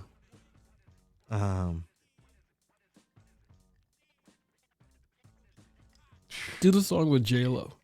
Do the song J-Lo? Nah, fuck all that. I was on earlier while I was doing my grocery shopping. I was like, oh, look at J-Lo ruining this Black Rob song. Oh, that came up on the Twitters the other day. Yesterday, right? Was the who would you rather take? Was Salma Hayek or Jennifer Lopez? And I think the whole internet was in complete unison on Salma Hayek all day. People weren't even looking at J-Lo. No, I didn't see one person say, yeah, J-Lo. Nah, dude, we're not here for that. We're here for the real deal. I mean, I feel like ever since Desperado, oof, we've been Team Salma Hayek. Oh yeah, dude. It's like she can do no wrong. When she was singing with the fucking guitar, come on. Oh, wait a minute. Now that I'm thinking about it, which came first? Was it that or Dusk Till Dawn? Oh no, it was Desperado came first. Yeah, it was Desperado. Oh yeah, yeah. Because I'll never forget it. When she's that she scene, takes the top off. That scene with her and the snake. That was great too. Oy vey. That's a little later though. Oy vey. Yeah, that's incredible. But Desperado, you got the full Monty. Yeah, yeah. And that scene where she's crossing the street and the cars they smash into each other, and they they don't even yell at each other for a second. They're still like catcalling her. Right. They weren't even mad about it. They're like, yeah, that seemed real. That seemed like that should really happen. Oh man, that's good. Oy vey. I'm just don't learn how to play guitar. I'm gonna be a mariachi now. Hey. Here we go. Got some Black Rob here. Let's see what we got.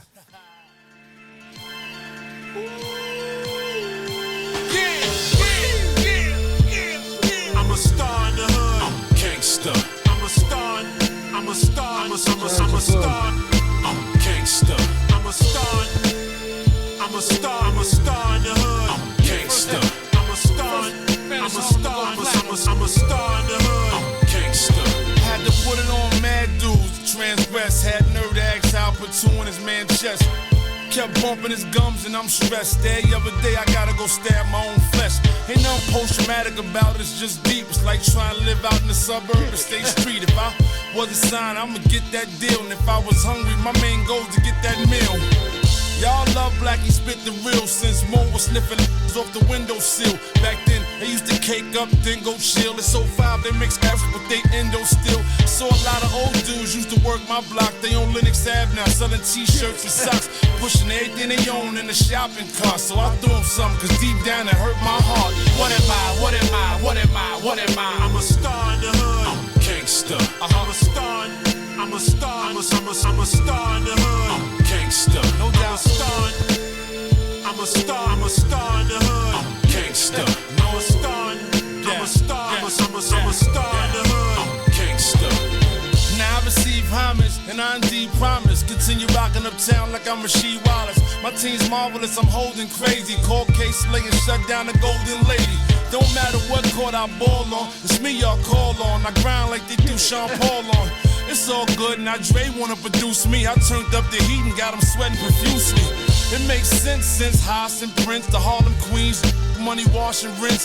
Fam, I'm just here to help myself and gain, have good health and maintain some wealth and fame. Cause I only got myself to blame. Fam, if you was locked down in 89 and you felt the pain, HDM was no party. I did 4 straight, came home and I ain't telling nobody. What am I? What am I? What am I? What am I? I'm a star in the hood. I'm a gangster. That's right. I'm a star. I'm a star. I'm a star in the hood. I'm a gangster. So I'm a star, cocksucker. I'm a star. I'm a star in the hood. I'm a gangster. No doubt. I'm a star. I'm a star in the hood. I'm a gangster.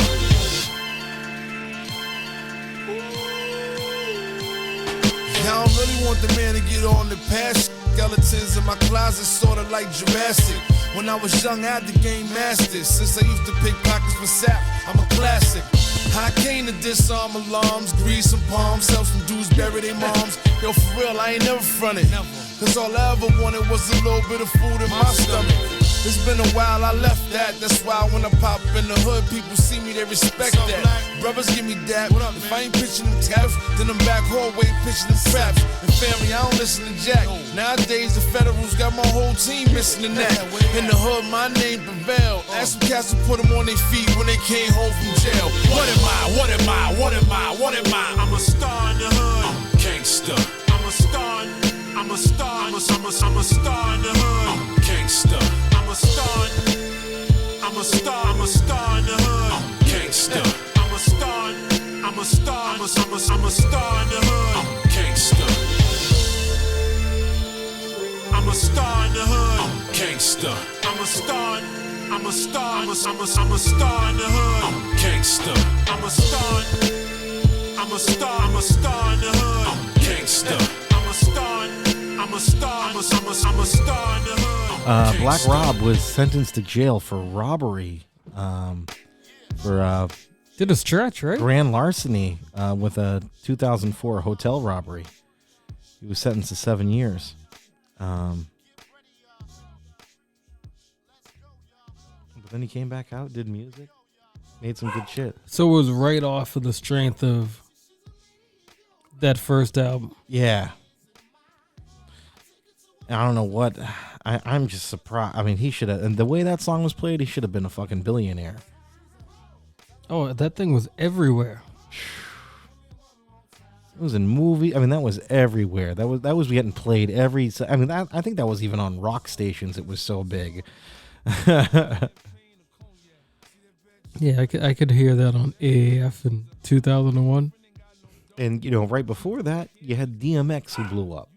Rest True. in peace to DMX. And we went in depth about DMX a couple weeks ago. We can keep going. We're gonna keep going. Man, DMX.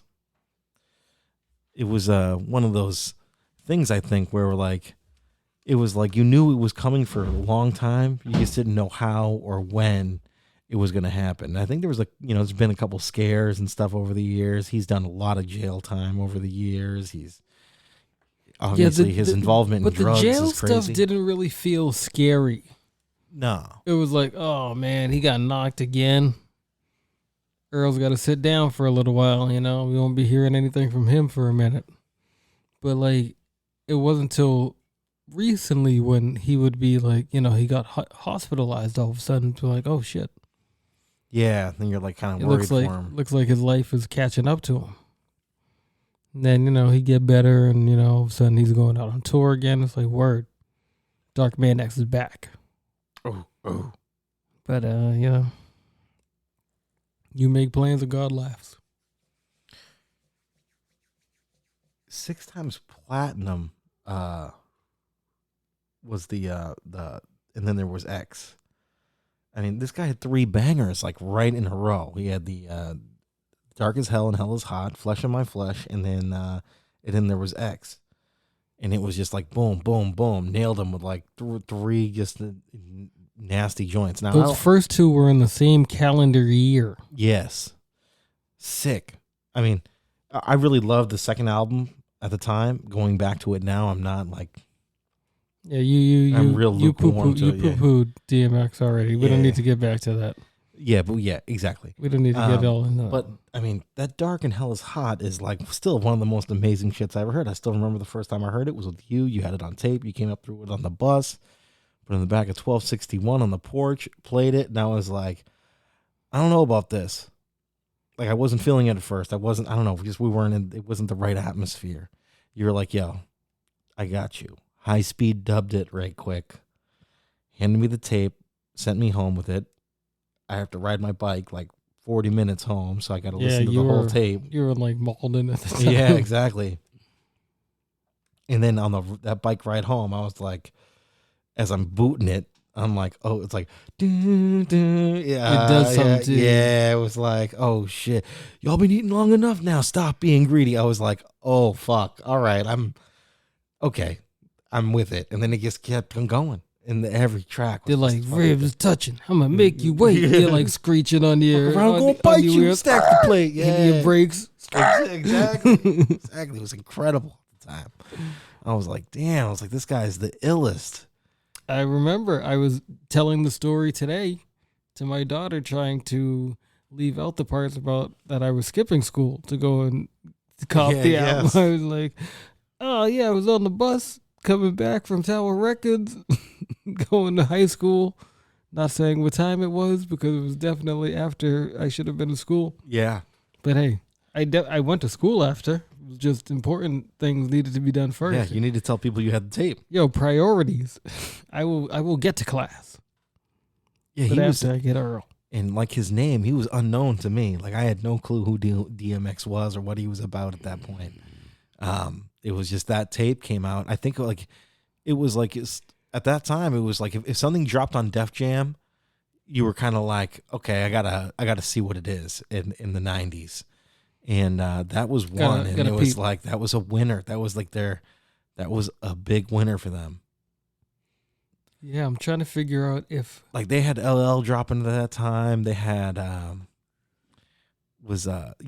Keith Murray and Redman and Def Squad, Onyx at that time. Yeah, because this was at the time of Nori. I think Nori was coming out. I'm not sure if it was 4321. That song, it was LL and Redman and that was like a little bit before, I think. Cannabis, but DMX has a verse on there. Yes, he does. Yeah. And was that his kind of like big premiere right there? And Money, Power, Respect. Yes, with Little Kim and the Locks. I saw him in those videos before. And the Locks were Rough Riders. Yes. Were they Rough Riders at that point in time, or were they just the Locks? Because I think maybe the Rough Riders came after they split with Def Jam, and all the P. Diddy stuff went down. Anyway, semantics. We'll get into that later. But I believe I saw him in those videos before this album even came out, before that first video, and I was like, who the fuck is this guy? Yeah, he's on some other shit. This guy is a problem. Yeah, why isn't he in locked up? Like, I am afraid of him. Yeah. I don't know what to do, but I am afraid of him, but I want to hear everything he has to say next. And everything he did was like, his lyrics were so vivid. You know what I mean? Oh, that Money, Power, Respect shit? It was like, this is a beat like a freak. You know what I mean? Like, my skills. The real. Hit him up. Split him up. Hit him up. Watch your cup. Get him up. Let him up. Because if you do, don't you get her. You know? And it's just like, he put so much emphasis and shit. And just like, oh my word. I need more of this in my life. Man, he's sick with it. He was sick with it. Make your shit hurt. Sit back like you did work. This ain't no fucking game. What you think you're playing? What you know, what you got. Junkyard the game. Yeah, dude. And it was just so different. And I was like, this is raw. This is good. Like, I like this. I need more. Well, it's because everything was like jiggy at that. Not jiggy, but like, was that around? I guess it was jiggy. Kind of, yeah. But like that, like Def Jam was starting to do that, Was that the time around like the those Survival of the Illest Yeah, mixtapes. Survival of the Illest. Yeah, because That must you have been had like them off a the year El or Nino. two. Yeah, like a summer or two after that. No, it was that same one because DMX came with the Survival of the Illest. One of them. That first album. Yeah, so There was like, snippets of that on there. There was snippets from the Onyx joints. There was Onyx, Shut 'Em Down. The Shut 'Em Down, and then there was El Nino. El Nino by DMX, Def Squad. DMX. There's another one. And then like Redman, I believe, or something. Well, it wouldn't have been Redman if Def Squad had El Nino. Let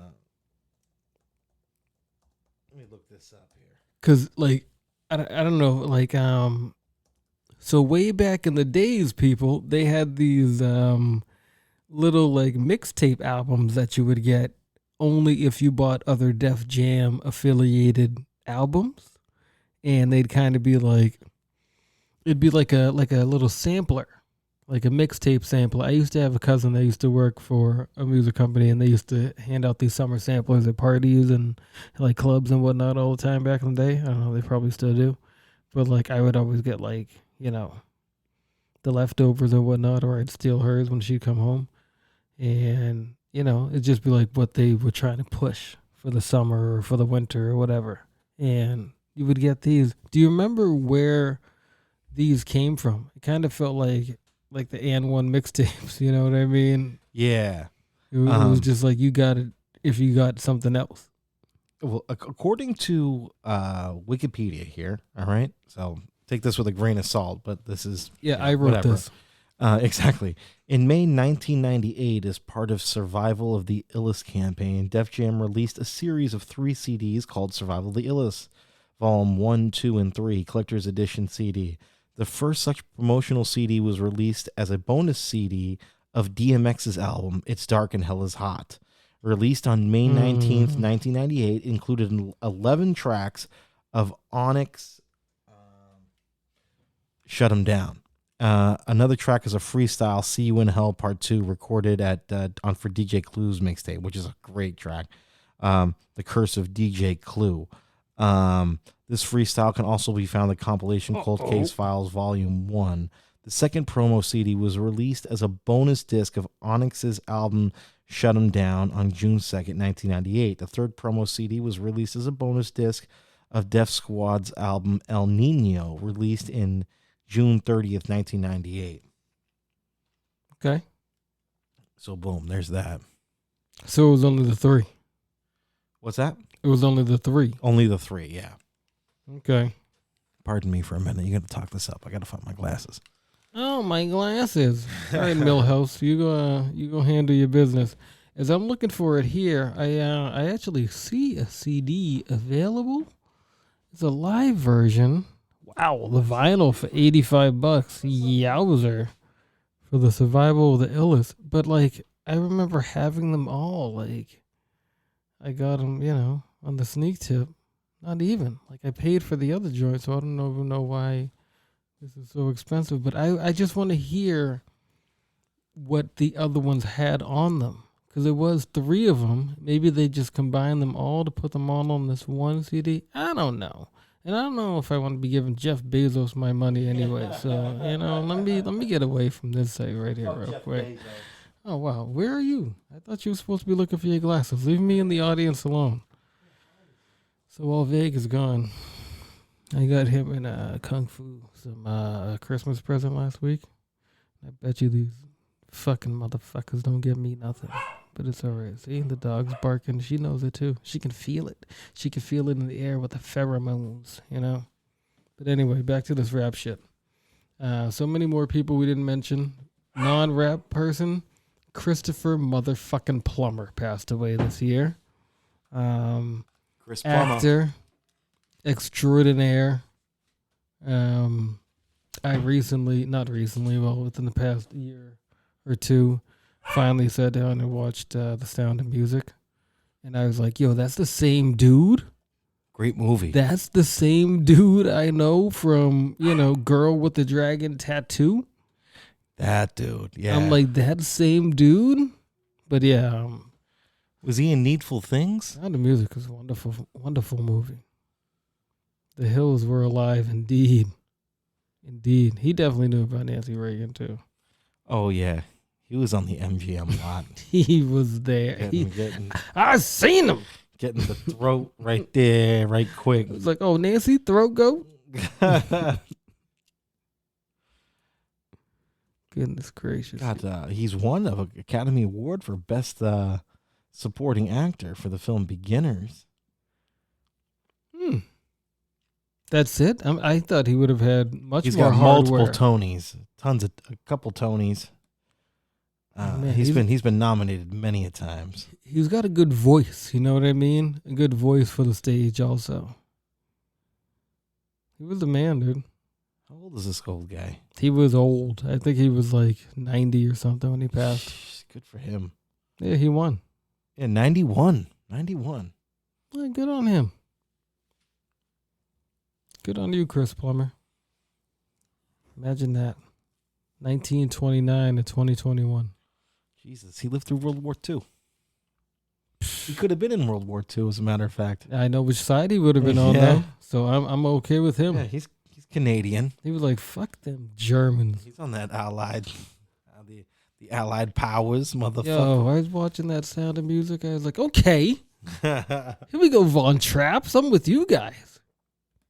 You guys are all about that life. You know, they like to sing and dance and do their thing, but they also said, fuck a Nazi. Yeah, they'll be like, we'll kill a Nazi too. Why not? They were like, nah, dude. We'll dance on his grave. He's like, get that flag the fuck off of my house. I swear, I've been going out making a living, and I come back and you guys got that trash hanging from my house. Get that fucking Nazi flag out of here. I love it. I respect it. I appreciate you. Christopher Plummer, you're a real one. He, like I said, he won Academy Award for Best Supporting Actor at the age of 82, which became the oldest person to win an acting award. Damn, why'd they wait so long? Which he held until Anthony Hopkins beat him out by being 83 when he won this past year for, what was that? Like, it was like a religious movie, I think. You kidding me? Yeah. He had to do that. Wait a minute. Did Christopher Plummer just get it for Knives Out? No. Oh, he deserves something. He was really good in that shit. That was good, huh? It was a great movie, that one. They're going to make another one, but I guess they can't do it with him. Nope. Well, he died. Well, no spoilers. You know, he died like fairly quick. Oh, did he get it for Inside Man? Oh, there we go. Is that why how he got the best supporting? No, it was called Beginners. Beginners. I'm not familiar with that. Yeah, one. neither am I. And I it see up. everything. Must have been one of those just Academy movies. You know what I mean? Yeah, super low, like indie type stuff, but super awesome acting. Yeah, he was in that New Dragon Tattoo one. Also with Daniel Craig. Yeah. I like the Swedish ones better, personally, but that one was all right. But maybe they could have gone, maybe they could have done better if they would have kept it with it, instead of just doing the one-off movie. They did the trilogy, but oh well. No, it was fine. Yeah. It was fine. Elizabeth Salander.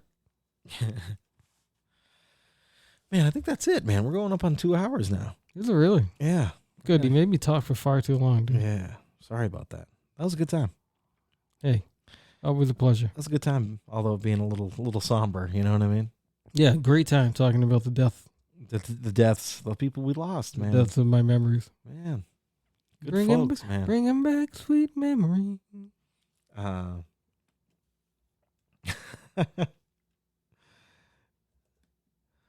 Memories.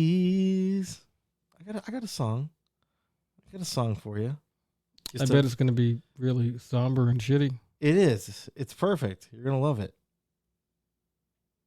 How do you know me so well? That's the question. I don't know. I'm happy you found your glasses, Millhouse. Thank you. My glasses. Oh, man. Everything's coming up, Millhouse. I believe that happened to me the other day at work. I didn't realize that my pants were all high water. Shit, so I really? sat down to change it to my boots. And you're like, fuck. And I was like, damn it. But then later on, there was like a spill. I was like, I had to go get a mop and whatnot. I was like, look at me, ready for the occasion. Everything's coming up, Millhouse. Oh. Listen, I gave you respect because you earned it. Banco. Black Rob there. Little Banco Popular. I got something for you, though. I'm getting money soon. Hey, before we tip out, man. Yeah. R.I.P. to our lost legends. All of them. All of them. Every single one. Even the ones we didn't mention. Even them. Especially them. Because we do a bad job with this. Yeah.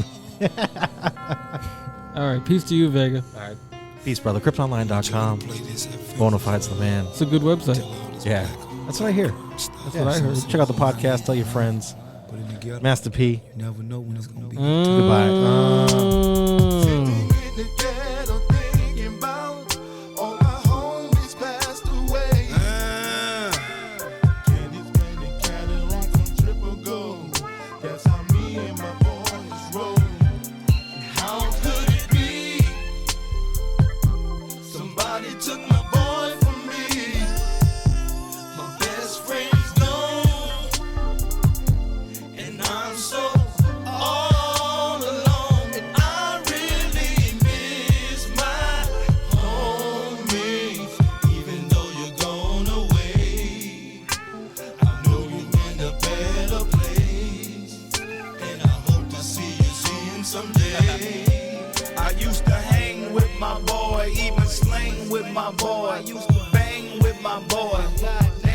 My boy, we started like youngsters in the park, throwing bird in the hearse. Damn, it's sad to see my nigga in the dirt.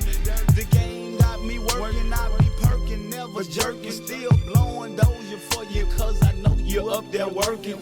Your little baby's cool and your baby mama's straight, but today's a sad day to see your t-shirts with your face. From the cradle to the grave, from the streets we used to fall in the parks, you like the ball, put your name up on the wall. The projects use a legend on the streets, was a star, but it's sad to see my homeboy riding in that black car. A lot of soldiers done died, a lot of mothers done cried. You done took your piece of the pie, you was too young to retire.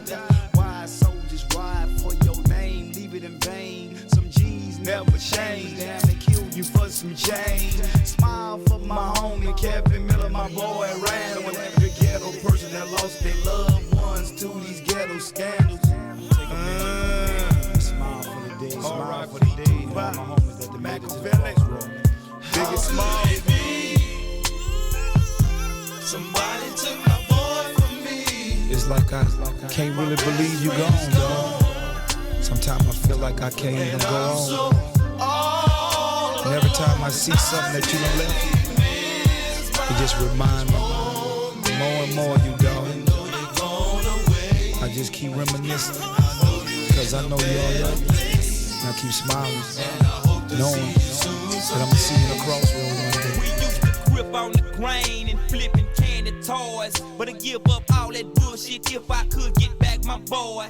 Off in the club, smoking weed till 3, hollering at the hoes, spending $4,000 on me on gators and clothes. When I turned to rap, he had to chase the game. Nigga told me, see, leave that dope, cause rapping is your thing. I ain't gon' even lie, some nights I ride and cry, wondering why the real niggas always the ones to die. So I just smoke my weed and try to clear my mind. I wish that I had the power to turn back the hands of time.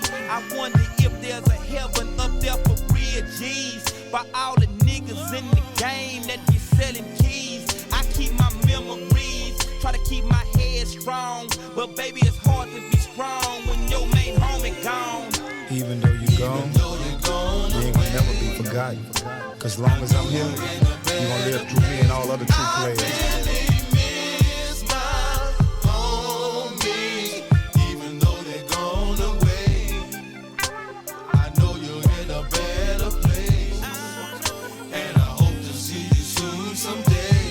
Just sitting here, days thinking about all the times we had, thinking about the past. Some was good and some was bad. Remember Dante? It was a group of us, just a group of 5.